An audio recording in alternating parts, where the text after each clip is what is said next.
entrons dans une année électorale qui s'annonce décisive.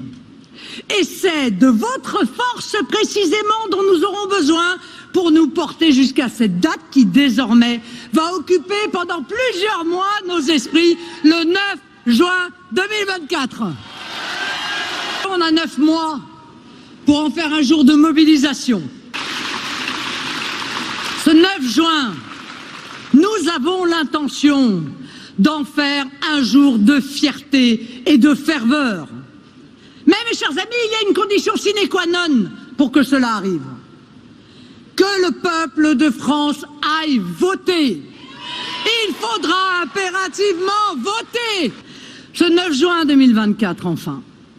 Nous voulons en faire le jour de l'ambition nationale, plus que jamais confiante et conquérante, un jour de sursaut où la nation française proclamera de nouveau avec ferveur son désir de liberté.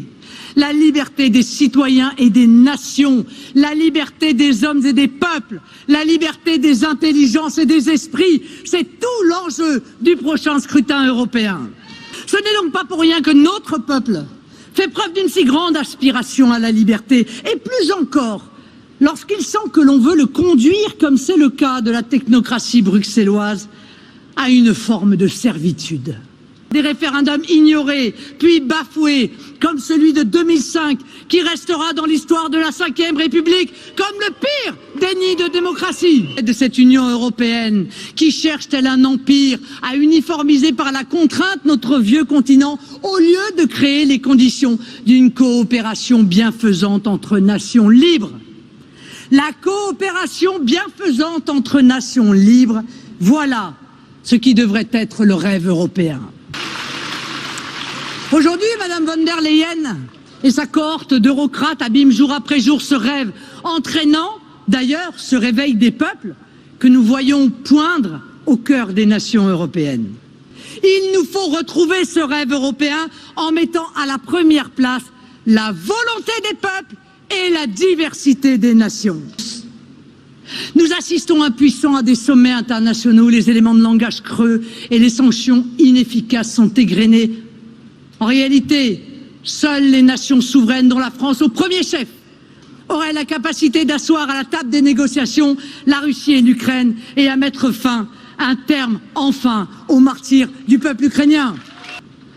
En déléguant, mes amis, à l'Union européenne notre diplomatie, nous sommes, nation française, coulée dans sa vision du monde.